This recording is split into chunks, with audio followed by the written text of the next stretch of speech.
Item ಯಾವುದೇ ಇರಲಿ try ಮಾಡಿ ಆಚಿ ಚಿಕನ್ ಮಸಾಲಾ. ಗ್ರೇಟರ್ ಬೆಂಗಳೂರು ಪ್ರಾಧಿಕಾರ ಬಜೆಟ್ ಹಿನ್ನೆಲೆ ಪಾಲಿಕೆಗಳ 2026-27ನೇ ಬಜೆಟ್ನ ಪೂರ್ವಭಾವಿ ಸಭೆ ಇವತ್ತು ನಡೆಯಲಿದೆ. ಗ್ರೇಟರ್ ಬೆಂಗಳೂರು ಪ್ರಾಧಿಕಾರ ಬಜೆಟ್ ಸಮೀಪಿಸ್ತಾ ಇರುವಂತಹ ಹಿನ್ನೆಲೆಯಲ್ಲಿ ಮಾಡ್ತಾ ಇರುವಂತಹ ಪೂರ್ವಭಾವಿ ಸಭೆ ಇದು. ಬೆಳಗ್ಗೆ 10 ಗಂಟೆಗೆ ವಿಧಾನಸೌಧದಲ್ಲಿ ಮೀಟಿಂಗ್ ಮಾಡಲಾಗುತ್ತೆ. ಡಿಸಿಎಂ ಡಿಕೆಶಿ ನೇತೃತ್ವದಲ್ಲಿ ಸಭೆ ನಡೆಯಲಿದೆ. ಶಾಸಕರು, ಸಂಸದರು, ಪರಿಷತ್ ಸದಸ್ಯರು ಸಭೆಯಲ್ಲಿ ಭಾಗಿಯಾಗ್ತಾರೆ. ಡಿಕೆ ಶಿವಕುಮಾರ್ ಅಧ್ಯಕ್ಷತೆಯಲ್ಲಿ ನಡೆಯುವಂತಹ ಸಭೆ ಇದು. ಸಮಿತಿಯ ಸದಸ್ಯರು ಮತ್ತು ಅಧಿಕಾರಿಗಳು ಭಾಗವಹಿಸುತ್ತಾರೆ. ವಿಧಾನಸೌಧ ಕೊಠಡಿ ಸಂಖ್ಯೆ 334ರಲ್ಲಿ ಸಭೆ ಆಯೋಜನೆಯಾಗಿದೆ. ಉಪಮುಖ್ಯಮಂತ್ರಿಗಳು ಹಾಗೆ ಬೆಂಗಳೂರು ಅಭಿವೃದ್ಧಿ ಸಚಿವ ಡಿಕೆ ಶಿವಕುಮಾರ್ ಅಧ್ಯಕ್ಷತೆಯಲ್ಲಿ ನಡೆಯುವಂತಹ ಸಭೆ ಇದು. ನಗರಾಭಿವೃದ್ಧಿ ಇಲಾಖೆ ಅಪರ ಮುಖ್ಯ ಕಾರ್ಯದರ್ಶಿಗಳು, ಜಿಬಿಎ ಮುಖ್ಯ ಆಯುಕ್ತರು ಉಪಸ್ಥಿತರಿರಲಿದ್ದಾರೆ. 5 ಪಾಲಿಕೆಗಳ ಆಯುಕ್ತರು ಹಾಗೂ ಕಿರಿಯ ಅಧಿಕಾರಿಗಳು ಕೂಡ ಈ ಒಂದು ಸಭೆಯಲ್ಲಿ ಭಾಗಿಯಾಗ್ತಾರೆ. ಹಾಗಾಗಿ ಬಜೆಟ್ನ ಕಾರ್ಯತಂತ್ರ ಯಾವ ರೀತಿಯಾಗಿ ರೂಪಿಸಬೇಕು ಅನ್ನೋದನ್ನು ಅಸ್ತ್ರವಾಗಿ ಇವತ್ತು ಮಾತುಕತೆಯನ್ನು ಮಾಡಲಾಗತ್ತೆ.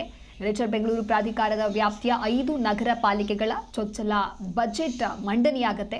ಅದಕ್ಕೆ ಬೇಕಾಗಿರುವಂಥ ಸಕಲ ತಯಾರಿಗಳು ಕೂಡ ಈಗ ಸಾಗ್ತಾ ಇದೆ. ಜಿಬಿಎ ರಚನೆಯಾದ ಬಳಿಕ ಮೊದಲ ಬಾರಿಗೆ ಅದರ ವ್ಯಾಪ್ತಿಯ 5 ನಗರ ಪಾಲಿಕೆಗಳು 2026-27ನೇ ಸಾಲಿನ ಬಜೆಟ್ ಮಂಡನೆಗೆ ಈಗ ಸಜ್ಜಾಗಿದೆ. ಬಿಬಿಎಂಪಿ ವಿಸರ್ಜನೆಯಾದ ಬಳಿಕ ಈಗಾಗಲೇ 6ನೇ ಬಾರಿಗೆ ಜನಪ್ರತಿನಿಧಿಗಳಿಲ್ಲದೆ ಅಧಿಕಾರಿಗಳಿಂದಲೇ ಬಜೆಟ್ ಮಂಡನೆಯಾಗ್ತಾ ಇರೋದು ವಿಶೇಷ.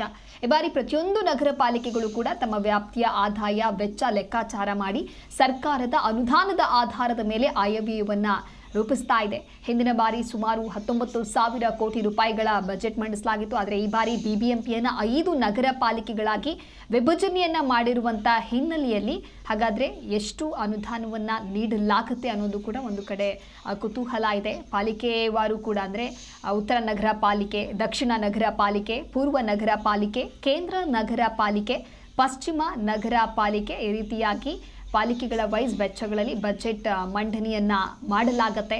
ಆಸ್ತಿ ತೆರಿಗೆ, ಹೊಸ ಜಾಹೀರಾತು ತೆರಿಗೆ, ಮುನ್ಸಿಪಲ್ ಬಾಂಡ್ಗಳು, ಹೊಸ ಪಾರ್ಕಿಂಗ್ ನೀತಿ, ಕಟ್ಟಡ ನಕ್ಷೆ ಮಂಜೂರಾತಿ ಶುಲ್ಕ, ಹೀಗೆ ಆದಾಯವನ್ನು ಸಂಗ್ರಹಿಸೋದಕ್ಕೆ ಪಾಲಿಕೆ ಈಗಾಗಲೇ ಮುಂದಾಗಿದ್ದು ಹೊಸ ಯೋಜನೆಗಳನ್ನು ಯಾವುದಾದ್ರೂ ಅನುಷ್ಠಾನ ಮಾಡುತ್ತಾ ಅಥವಾ ಅನುದಾನ ಯಾವ ರೀತಿಯಾಗಿ ಮೀಸಲಿಡ್ತಾರೆ ಅನ್ನೋದು ಇವತ್ತಿನ ಸಭೆಯ ಹೈಲೈಟ್ಸ್ ಆಗಲಿದೆ.